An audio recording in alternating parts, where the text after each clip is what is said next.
자, 이제 초고층 건축물의 가설 구조물인데 이것은 지난 면접 기출문제였습니다. 그러면 답을 할 때는 우선 초고층 건축물이 무엇인지 언급을 해주시는 게 좋겠죠. 법에서는 50층 이상, 높이가 200m 이상일 때 초고층 건축물로 보고 있습니다. 초고층 건축물은 핵심 구조체가 있어요. 그것은 우리가 코어라고 부릅니다. 코어를 선행을 먼저 시키는 거죠. 주 고도체를 선행을 시키면서 주변 외측에 있는 건축물을 조성해 나가는, 초고층은 아무래도 공기 속도의 절감이 가장 핵심이겠죠. 공기가 그만큼 길어지면 초고층 공사할 때 공사비가 많아지기 때문에 공기를 절감하기 위한 노력을 기울이게 되는데, 구조적으로 그래서 코어를 주공정으로 설계를 하고 시공을 할 때도 코어를 주공정인 골조공사보다 먼저 올립니다. 그렇게 먼저 선행을 시키기 때문에 공사를 할 때 이런 선행공법에 적용하는 가설 구조물로 한번 구분을 하는 거죠. 초고층은 코어라는 선행공정이 있고, 따라서 초고층 건축물의 가설 구조물은 반드시 코어가 있으니까 코어를 선행을 시킬 때 필요한 가설 구조물이 있다. 이렇게 한번 이야기를 하는 겁니다. 따라서 이러한 코어를 선행을 시킬 때 필요한 가설 구조물은 단락으로 1차적으로 구분을 해주시면 돼요. 첫 번째, 장비. 그 다음, 거푸집. 마지막으로 추락 및 낙하를 방지하기 위한 가설 구조물. 이러한 형태로 한번 이야기를 단락을 구분해서 말씀을 해주시고요. 첫 번째, 건설용 장비입니다. 타워 크레인이죠. 초고층 건축물에 빠지지 않는 타워 크레인인데, 이런 타워 크레인의 특징을 제가 교재에 써드렸으니까 참조하시면 좋고요. 쉽게 말씀해드리면 베이스 상승 방식과 마스트 상승 방식이 있습니다. 베이스 상승 방식은 구조체에 타워 크레인을 올리는 형태예요. 그래서 구조체의 층수가 점점 올라가면 올라갈수록 타워 크레인 상부 전체도 그대로 상승을 시킬 수 있는 조건이죠. 그래서 마스트에 추가 설치 없이 지속적으로 상승이 가능한 형태이고요. 주로 현장에서는 마스트 상승 방식을 이용합니다. 이러한 텔레스코픽 마스트에 설치된 유압 실린더를 이용해서 타워 헤드 부분을 1차적으로 상승을 시킨 다음에 추가적으로 설치한 마스트를 후크에 매달아서 들고 옵니다. 그 해당하는 마스트를 그 빈 공간에 집어넣고 그 다음에 핀으로 체결을 해서 어느 적정 높이까지 올리는 상승 방식법이에요. 콘크리트 플레이싱 붐이 남았습니다.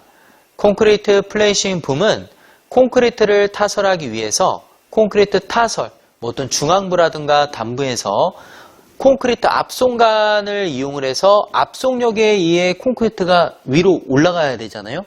올라갔을 때 해당하는 콘크리트를 올바르게 균일하게 타설하기 위해 설치하는 일종의 설비물입니다. 그래서 이런 초고층 공사할 때는 크게 타워 크레인과 CPB에 해당이 되는 콘크리트 플레이싱 붐, 이렇게 두 가지 형태로 나뉜다. 이렇게 살펴보고요. 자, 그 다음은 거푸집입니다. 거푸집의 경우에는 오토 클라이밍 시스템, ACS 거푸집이라고도 하고요. 그 다음에 슬립폼 시스템, 이렇게 두 가지로 나뉘는데, 유압잽으로 올라가느냐 아니면 타워 크레인으로 인양을 해서 올라가느냐, 중요한 거는 초고층 공사이기 때문에 이것 거푸집도 한번 사용하고 어느 양생 기간이 지나면 해당하는 거푸집을 상층부로 올려야 됩니다. 그때 사용하는 시스템이에요. 이 시스템은 제가 추후에 거푸집 공정을 들어갈 때 조금 더 자세하게 설명을 드리겠습니다. 그때 한 번 더 기출문제가 있으니까 그때 다른 내용으로 하고요. 자, 그 다음에 추락 및 낙하 방지입니다. 추락 낙하 방지라고 우리들이 말씀을 해주셨기 때문에 낙하 방지와 낙하 방호 시설, 코쿤 시스템 세 가지로 구분을 하고요. 낙하 방지 시설은 최상층의 외주부 단부의 낙하 위험점에서 어떤 낙하물이 발생하지 않도록 설치하는 안전시설물. 예를 들어 낙하물 방지망도 있을 거고요. 구조물의 수직 보호망이라고 해서 외측면에 둘러져 있는 망 형태 있죠. 그다음에 낙하방지 선해공법 가시설을 이용을 한다.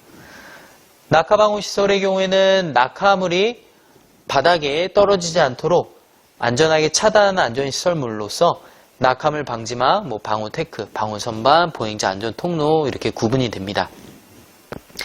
마지막으로 코쿤 시스템은 일종의 종합적으로 일괄 만들어 놓은 시스템이다라고 생각을 해주시면 되는데 최산층 건축물 외부에 설치되는 낙하 방지용 시스템이다.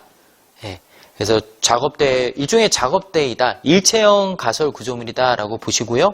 공사용 추락, 낙하 방지 시설, 작업용 작업대 모든 기능이 복합적으로 구성된 가설 구조물이다. 자, 그렇게 해서 제가 장비와 거푸집, 각종 추락 낙하 방지를 위한 필요한 시설물을 초고층 가시설로 한번 부합을 해서 설명을 드렸습니다. 자, 그에 따른 재해 발생 특성을 부가적으로 설명해 주시면 어떨까요?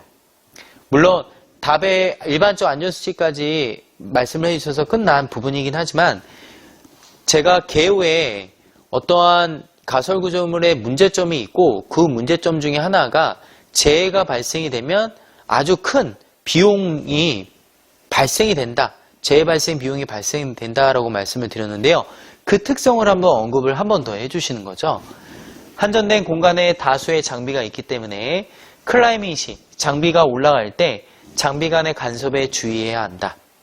예를 들어 타워 크레인 마스트가 있고 콘크리트 플레이싱 붐이 있습니다.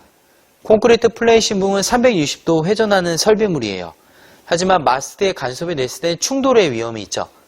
따라서 면밀한 계획이 필요한 부분입니다. 2개에서 3개 층의 상하 동시 작업을 수행하기 때문에 낙하비례의 발생 위험이 있어서 발생치 않도록 한다. 상층부에선 골조공사, 하층부에선 마감공사 동시에 진행을 하겠죠. 그래서 이런 낙하비례가 발생이 됐을 때는 재해로 이어질 가능성이 훨씬 더 큽니다. 리프트, 크레인 등 가설 높이, 속도 등을 고려하지 않을 경우 기타 고장, 붕괴를 유발시킬 수 있고 자재 낙하로 인한 재해 발생 범위가 광범위하게 분포되며 무리한 공기단책을 강행할 경우에는 콘크리트 양생 부족으로 인한 붕괴 가능성이 높다. 사실 5번 항목은 앞으로 여러분들이 공부하시는 데 있어서 콘크리트 물어보는 문제가 있으면 반드시 써야 되겠다라고 인지를 해주셔야 됩니다. 이 부분은 사실 우리나라에 최근에 있었던 사고가 있었죠. 붕괴 사고, 아파트 붕괴 사고였었는데 그 붕괴 사고의 원인 중에 하나가 공기 단축이었어요. 여러 가지 원인이 더 많겠긴 하겠지만 이런 공기 단축을 강행을 했을 때는 콘크리트 구조체는 양생 기간을 확보해야 되는데 이러한 양생이 부족할 수 있겠구나.